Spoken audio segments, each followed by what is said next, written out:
Hello and welcome to this edition of Talk Vietnam. Now, in recent years, more and more actors as well as directors of Vietnamese origins coming abroad have been able to come back here to Vietnam in order to make films and attracting the attention of not only people here in the country, but also receiving international acclaim for many of Vietnam's movies in the international market. Now, we, in this edition of Talk Vietnam, have two guests here in order to talk more about what are some behind some of these success stories and what more opportunities await in the future. First, our first guest is renowned Vietnamese actress Trương Ngọc Ánh, who is now also a film producer here in Vietnam. And our second guest is Othello Khanh, who is a director of French and Vietnamese origin. He has had more than 30 years of experience working here in the country. Hello, you both. Thank you very much for joining us here on our show today.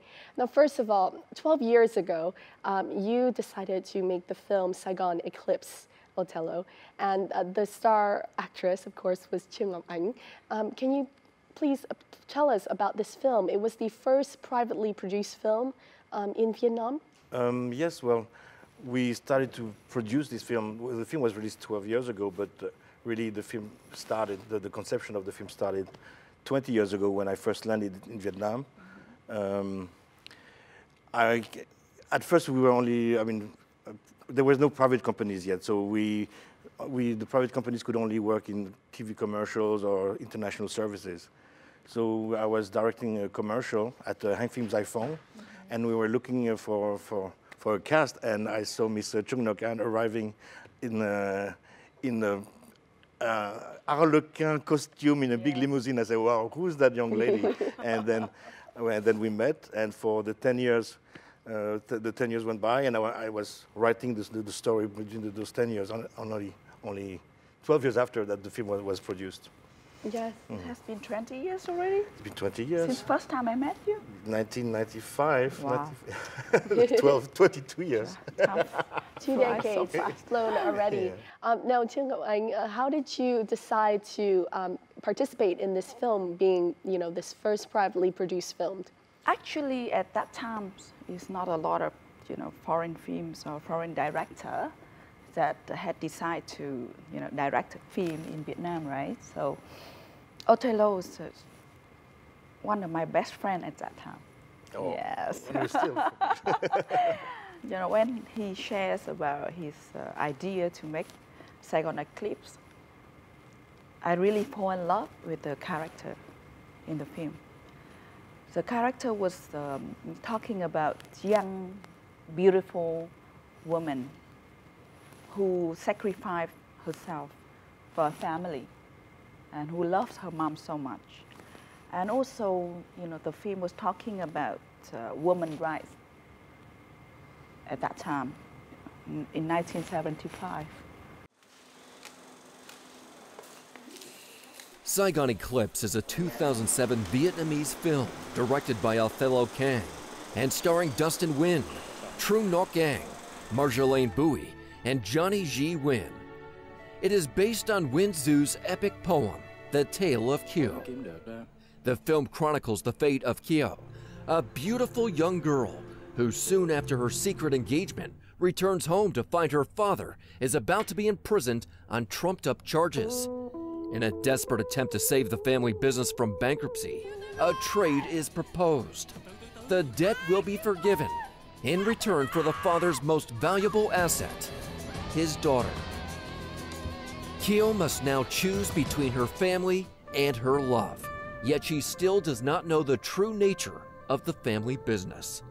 The film won the Special Jury Award for Drama Feature 2007 at the World Fest Houston International Film Festival and was the official selection of the Shanghai International Film Fest 2007. For me, it's always important to make stories with a social content, because just making films, entertainment, well, my background is more about social filmmaking, and so I wanted to make something that would entertain with some social background. And at that point, there were many people who wanted to leave Vietnam. I remember it was Lê Trong nước ngoài.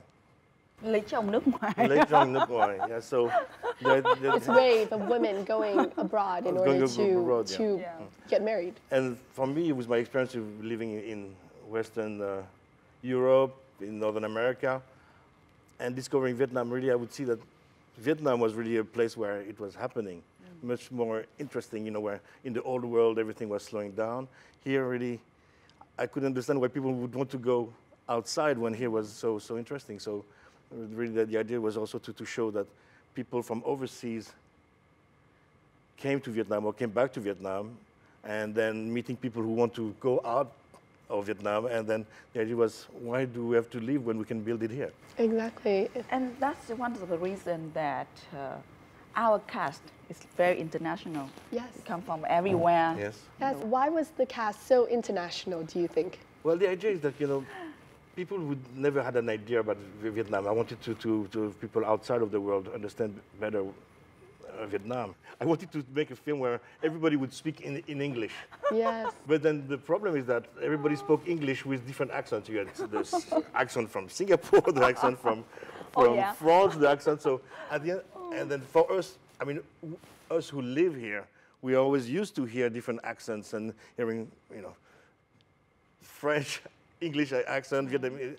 But then the audience, when I did some tests, people were saying, well, we don't understand. There are so many different accents. So, so we took the brave decision to dub it all back to Vietnamese, to make it more for more audiences. So it must have been very exciting to work with such international viewpoints. Was it for you, I'm kind of working with so many people from different backgrounds, all coming to Vietnam at that point?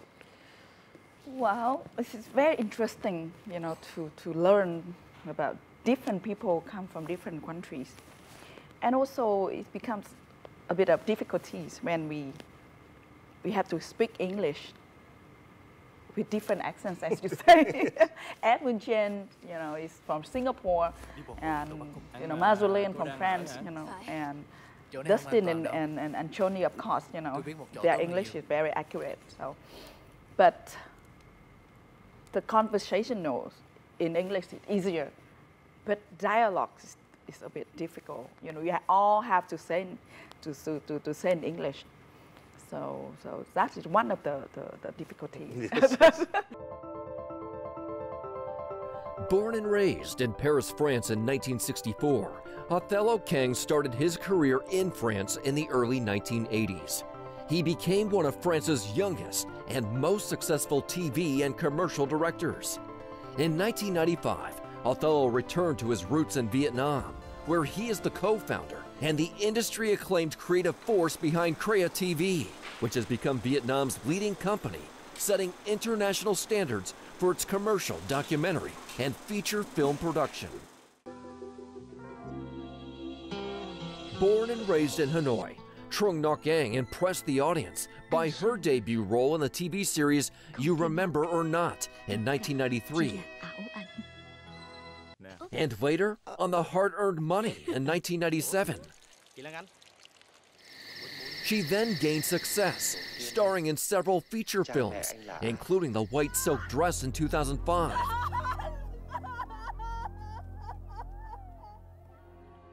And Saigon Eclipse in 2007.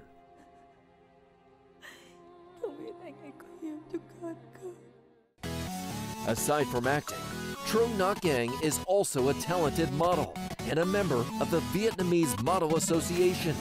She now owns a production company where she makes her own films, including Rise, Tracer,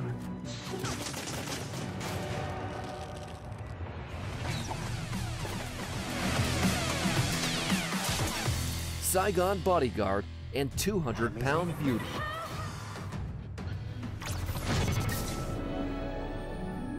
What were some of the funny memories? Any funny stories behind the scene that you remember from that time? At that time, it was still a bit of the beginning, they were still the old technology. So for those who are a bit young, we used to shoot in film. And then shooting in film had lots of challenges because you the laboratory, you have to put the film into the laboratory. And then in Vietnam, the laboratory was a bit, was still a bit broken, or sometimes they had power cuts, so it was very difficult to process here. So we had to process overseas. So you take the film, you put it in a can, we have to take it to the airport. Very risky. And then at the airport, you arrive at the airport, but then you have to put it in the X-ray. Lots of work. Lots of work. Then, no, you cannot put it in the X-ray. Okay, so if you don't put it in the X-ray, we have to open the can. Don't open the can, the film is unprocessed. So it was, so of course the Department of Culture are the one who help us get through the material. Because of course when we shoot on film, nobody knows what's on that film. And then of course it was a concern for people to film things in Vietnam and export it with people don't really knowing what was in that can. So really it was a relationship of trust that we built with the Department of Culture, and then taking out the thing, then you had to go to Thailand to process it. Then after you had to do a telescene, meaning going from film back to tape, bring back the tape here.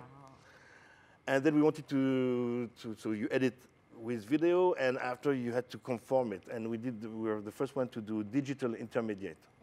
And we wanted to do everything in Vietnam. So digital intermediate is what everybody does now. It's just like you shoot digital, you do all the color correction, digital, and you edit. But before you had to still go through the film. So we tried to do that in Vietnam. But so Vietnam, they had the equipment in Hanoi, this big machine, very, very expensive, but they just had received it and nobody knew how to use it.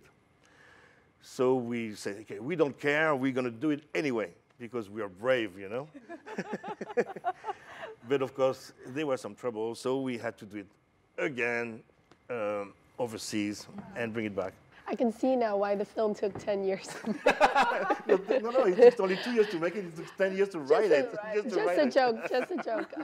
For you, this was kind of one of the first times that you worked, obviously, in a private produced film, and also with a very international cast. Did you find that you learned something as part of, your developing career later on? Yes, of course. As I said, that we learned from each other. I learned from Dustin, from Johnny, from Marceline. Besides, the shooting, we were sharing about experience how to make film in other countries, with their countries, and it's quite interesting. And in very international crews, right? Very international. So it's a lot of memories and a lot of experience.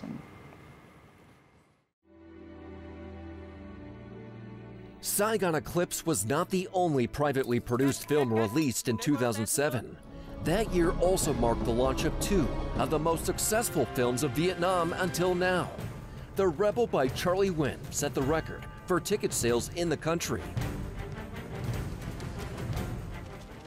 And The White Silk Dress by Lưu Nguyen won the Golden Kite Awards for Best Feature Film at the Vietnam Film Festival 2006.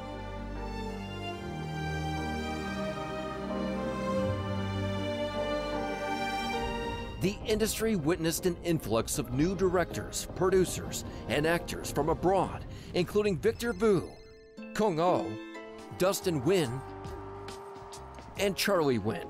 Each of them has their own story of coming back. We want to tell a personal story, a story that has some meaning for me versus just any story.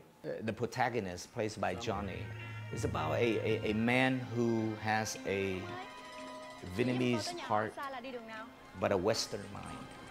Johnny played this guy who's come back from Paris.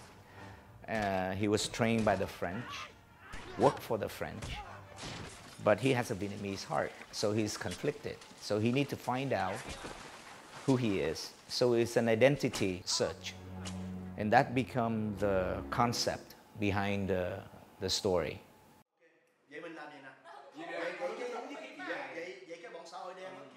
Before The Rebel, I done work in LA, but you don't get to be in the driver's seat.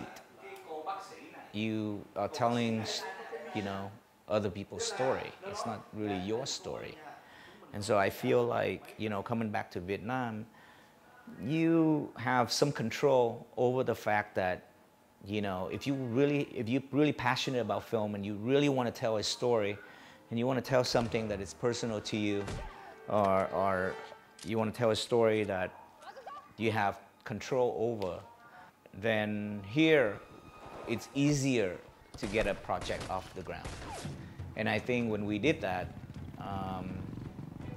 you know, other directors, you know, saw that, and they, you know, they realized that, oh yeah, if he can do it, I can do it too. There's enough, you know, if he can tell his story, I can come back and tell my story.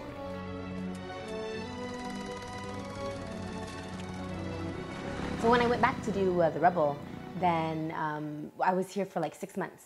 So it was the first time really getting to know Vietnam and working in Vietnam. So of course that was like a very different experience. And the thing is, like, I am Vietnamese American. So when you work in film in your language, in your home language, you know, for Vietnamese people, telling Vietnamese stories, it's like it's more satisfying than being in America. So a lot of people ask me, like, oh, you know, you were living in LA, like, don't you want to work for Hollywood? Even my mom still to this day is always asking me, why don't you work for Hollywood, you know? And it's hard to explain because there's a magic about Vietnam. For myself, I come from overseas. I grew up in California, but I was born in Saigon. I was born in Vietnam. I grew up with a Vietnamese mom, so my blood and my quê hương is still Vietnamese. So for me, it's very satisfying, and it's very rewarding to be in Vietnam and to do what I love, which is movies, and do it in a country that I would call my first or second home. The participation of the overseas Vietnamese filmmakers has created a boost for the market, which used to be dominated by Hollywood blockbusters and sometimes Korean and Chinese films. Since 2007, the local film industry appears to have come of age, releasing hit after hit, forcing even the most skeptical of fans to change their mind and sit down and watch. Do you remember the atmosphere of that year when, you know, so many of these new movies were coming out? The atmosphere of the film industry here in the country? I think that year is the most, you know, exciting year, because a lot of foreign film and Việt kiều, you know, Vietnamese overseas, you know, coming back and makes film as a Rebel and the White Seal Dress, you know, before that, Saigon Eclipse, right? And a few others. Very exciting. Why do you think that was such a important milestone for the film industry when so many people came back? Why was that like a certain point that attracted so many people to come back to make movies? I think the film industry at that time is booming, and you know, we welcome all talents around the world to come back to develop the industry, and it becomes very exciting and very successful year. And we got a lot of support from the government. Yeah. Yes, because the government did something that they opened to private companies to be able to produce films, and they also made an open call from the Ministry of Culture to the private companies to collaborate with them in order to develop. And so, for example, for the Saigon Eclipse, we could have done it by ourselves, but we had a partnership with Hang Film Trade Mot in Hanoi, Mr. Tat Bin, and so to be grateful for the long relationship that we had, we worked together, and we both have our names on the film. At that time, so it was, by the time they allowed it, 2004, 2005, the films were ready in 2006, 2007. 2007, that makes sense. At that time, there were only 30 screens all around the country. There were 30 screens between the Saigon media, then there was a Fa Film, and then it was just the beginning of Megastar, who had one cinema. So there were 30 screens. When today we did the count, and there's about 300 screens. Wow. So at that time, so really it was the first time. I mean, it was also a challenge because we also, I mean, we were showing our films, but also you had other films like the big blockbusters, American blockbusters that were here. That's and true. so if you couldn't challenge, it was really difficult to, I mean, still is the problem, is to be able to stay in the cinemas for long enough. Yeah. But now you have, when there were 3 films produced last year with 20 screens, I think this year we have 70 films being produced, and there are 300 screens. So really, it was really the year that was the start for all For the film industry, for the private film industry. The Vietnam film industry has never experienced such a booming development. More cinemas are being built. Audiences are flocking to see movies every day. Besides foreign blockbusters, they always have a choice of made in Vietnam films. Phim Việt Nam hiện nay thì em thấy nó đã chất lượng hơn rất là nhiều. Đã được đầu tư về âm nhạc, về nhạc phim hay là những chi tiết mà có thể gây cười. Em thấy nội dung được đầu tư, sự đầu tư cũng được công phu nữa, đầu tư với số tiền lớn cũng hay.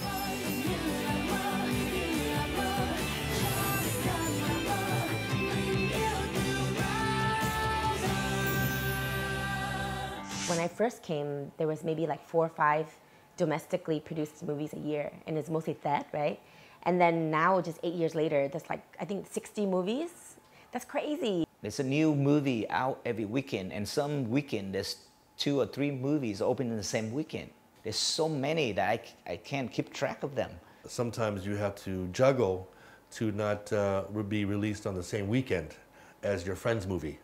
So I have a friend, Danny Doe, who is releasing his action movie the same month as mine. And I had to check and see that there was a little bit of time, like at least 3 or 4 weeks between each film is being released, because I would hate to release the same movie as my friend on the same weekend.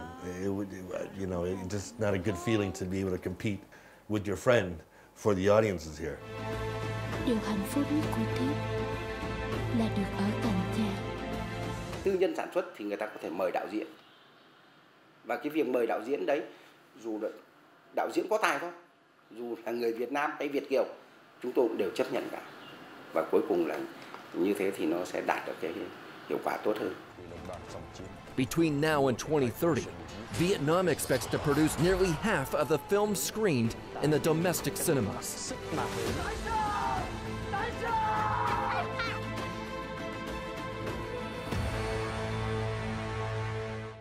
Now, do you find that many of the overseas Vietnamese filmmakers and directors and actors who come back, do they have a unique style, or what are some of the strong points that they bring to Vietnamese films?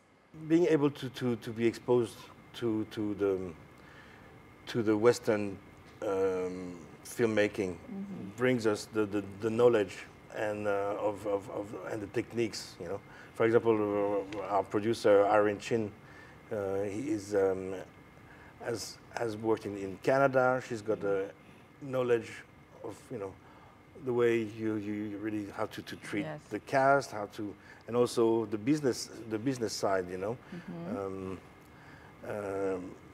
knowing how to knowing about the creative process, you know, knowing about and also all the relationship with all the business side, that is the contracts and you know, Western distribution. So it really helps bring knowledge to the local industry, to the local people, and share, and also training the people.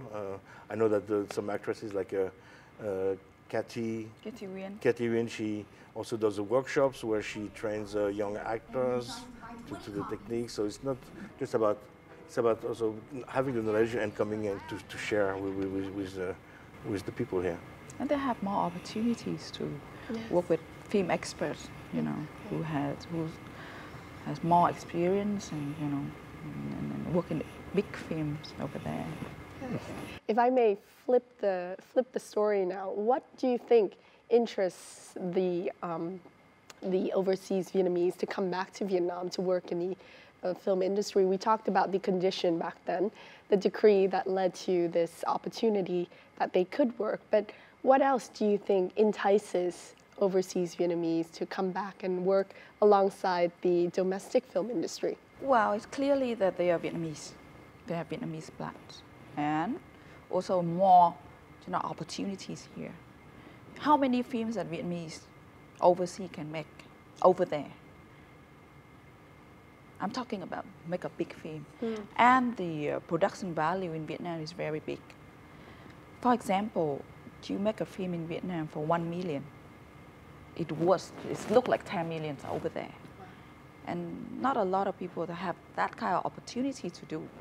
So coming back to Vietnam, they have more welcome and more, facilities and the people and everything is, is here. So yeah, well, it's true that also for actors, most of the actors, although they're very, very good actors, very well trained, as you're saying, how many roles are there for Vietnamese actors, Abroad. Abroad, of course, being of mixed cultures is a bit difficult because you're not really I'm French or the guys are Americans, but they are in the outside of Vietnam. We are not really from where we are, and here we're not really Vietnamese. It's more difficult. So we're more like people from the world, and I guess hopefully it brings a more global vision and an attitude that is needed when we are now faced to a global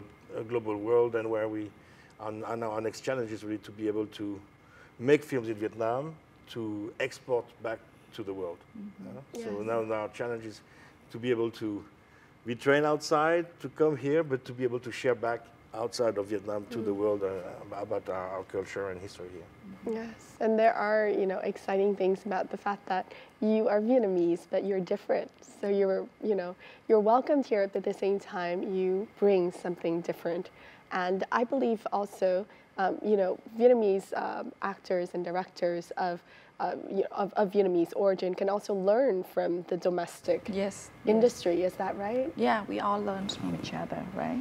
Well, yes, because here also you have there's always this aspect of guerrilla filmmaking, meaning that you have to, sometimes you don't have as many, you don't have the latest crane, you don't have the latest helicopter, so you have to find ideas, you have to find ways to make things without, more creativity. So it helps to develop your creativity.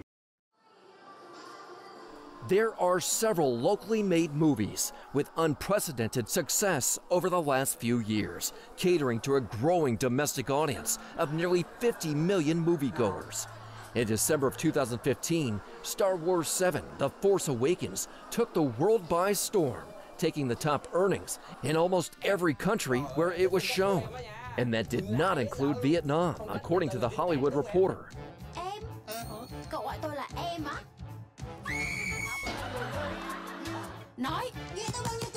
The leading movie in the nation then was Sweet 20, a remake of South Korea's 2014 hit, Miss Granny.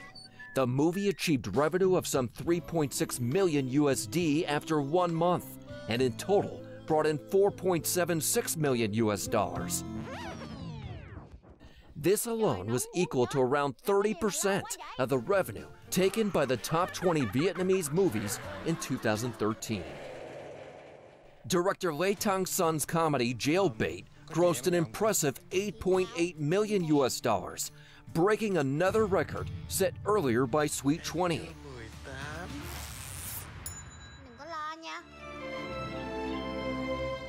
It's not uncommon now to spot a foreign name in the credit roll of feature films in Vietnam. From director of photography to production designer, editor, composer, a large number of foreigners and overseas Vietnamese are helping improve the quality of each film made. Many of them have gained recognition at national film festivals. Tell us about, the strategy and the success of some of these directors. What have they done in order to have such successful productions? First of all, story. First of all, story is still key to success of a film. Of course, skill of the director, of the producer, and the marketing. The time of release also key. It's very important. Yeah, very important. And luck. And luck. Yes, true. In any business. Yeah.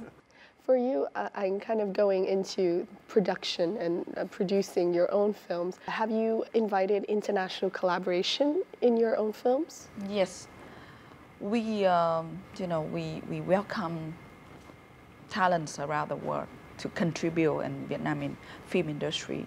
For example, in Tracer, we got Tien Nguyen from Australia, actor from Australia, and the action choreography Chung Lee from Australia as well.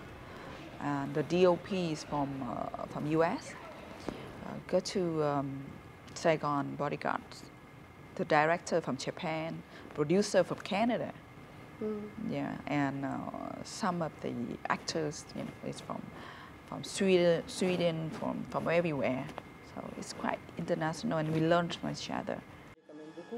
With its powerful and unspoiled beauty, as well as better production services, Vietnam is a promising destination for international film crews.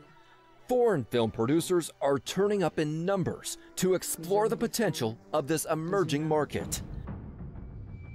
Notably, the producers of Kong, Skull Island chose Vietnam to be the set for the Hollywood blockbuster. Othello King's creativity helped prepare the logistics of filming, including securing all filming permits, locking in all the locations, hiring the local Vietnamese crew to support the 200 or so American film professionals, and of course, setting up offices in Hanoi to supervise and manage the entire production from their main base. The making of Kong Skull Island in Vietnam gave an opportunity for so many of us to learn about the process of making a film, even if it's not the creative process, but the logistics of it. And I think that Vietnam showed that Vietnam is ready to support a production of that scale.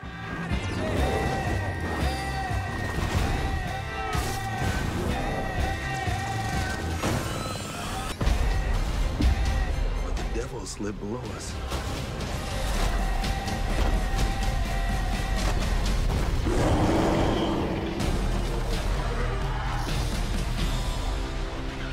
We talked about how the government and the Department of Culture is quite supportive of the filmmaking. Do those conditions also add to the appeal of making a movie in Vietnam? Yes, one of the key things, actually. The government, very supportive of foreign film. Now Vietnam has been seen everywhere in the world through the King Kong. People have interest, but it's not sufficient. Yes. The next step is to be able to attract more films to come to Vietnam. Yes. And for that, we must get on par with other countries. So other countries, they have things like film commissions. So film commissions are independent offices that help people getting the permits and everything. We, the production company, we are doing it right now. So we act as a film commission, but we are a bit based because when people come to us, we don't offer the services of other production companies. So normally, the film commission is supposed to offer the different production houses. Then you have the incentives. So this year I've been to different film markets and location fairs where every country promote their country. So Lithuania, Poland, whatever. Everybody have incentives. So meaning tax incentives, tax rebates, even cash incentive. In China, they have cash incentives for every dollar that you spend in their country. They give you back 25 cents in cash. That's very. That's very attractive. It's very motivational. Yes, and this is what it's not. So here we have a good opportunity because we have great locations, so people are interested, but people want incentives. We scouted 3 years ago for another Hollywood movie, and they were saying that first we look for a nice location. And so after from the location, we write the script, but then we need the incentive because they will choose the country on the incentive and what they offer. That's true, and because it all goes back to budget too. It's not just involved the information and tourism departments. Yeah, department. It involves finance, Ministry of Finance as well. I think it has to be kind of this interministerial so they have effort. Yeah, they have to like all sit together and discuss about this. And of course, Vietnam is not a rich country, so when we talk to the Ministry of Finance, right now they're more interested into getting some money to develop the country rather than spend money and giving money to filmmakers. But it's like an investment almost. Yes. It's investing in the film industry so that the film industry will in turn bring back more money, more tourism to the country, as we saw with the success of Kong. Yes. And now obviously people know about Vietnam, and people know about Vietnam not just as a film location, but as a possible destination to come. Yes. In the old days, there were lots of stories about Vietnam War or American War, but those films, they would not dare to come to Vietnam, so they would shoot in Philippines, like Apocalypse Now, Thailand, Malaysia, and now the thing that now we see that the government is open to make films in Vietnam, so we could not only make films that are about Vietnam, but Kong shows that in Kong there are some scenes that shows the old Saigon, but the old Saigon was shot in Hawaii. When Vietnam plays part of this Skull Island that is somewhere, so Vietnam can now not only be offering locations to shoot stories about Vietnam, but also stories that can take place anywhere in the world. That's true. So that's also so becoming a big location like, say, Thailand or Philippines.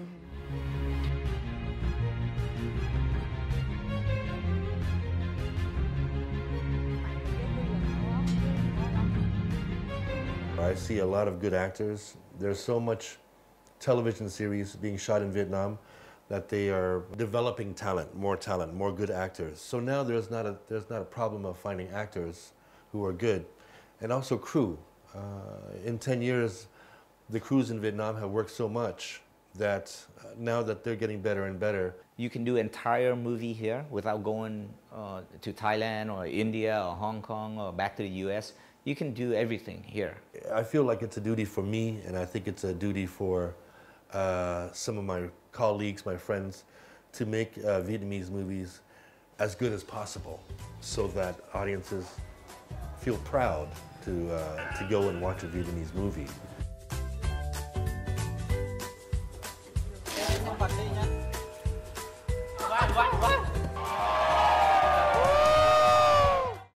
What are some of your hopes and dreams for the film industry in the future, being both obviously still very much involved? When I came here, when we started, 20 years ago, there was nothing. It was difficult to find a microphone. It was difficult to find a camera. It was difficult to shoot, to edit. Now we have everything. We have developed the industry. We are a young industry, and now our hope is that we can be better and to be able to go outside of Vietnam. One of the success, the big success of Vietnam is it's in the industry. It's export. So people manufacture things in Vietnam and then they export them to the outside world, and that's where comes a lot of wealth. And so it should be the same for Vietnam, really, to be able to export our films, and as well as continue to show Vietnam as a great location, and have more international films coming in, being able to co-produce eventually with them, to bring international crews that would learn from each other, to develop, and then by working with the international crews, learn more and more. And through their films that are shown overseas, then it shows more about Vietnam, and then it becomes like a virtuous circle where we become a real international player. And for you, Anh? Yeah, in order to do that, I think that all the production companies, we need to collaborate to make a better film, a quality film, a bigger film for the audience. And we're going to talk about one of the projects after this. Wonderful. Well, we are very much looking forward to your future releases, more original stories, of course, and more wonderful productions that will not only, take Vietnam to the world, but also bring the world to Vietnam. To Vietnam, yes. Okay, Thank you very much for joining us. Thank you very much. And that wraps up this edition of Talk Vietnam with a renowned actress Thieu Ngọc Ánh and director Othello Kang in order to learn more about the film industry here in the country. We thank you for joining us, and we'll see you more next time here on Talk Vietnam. Goodbye for now.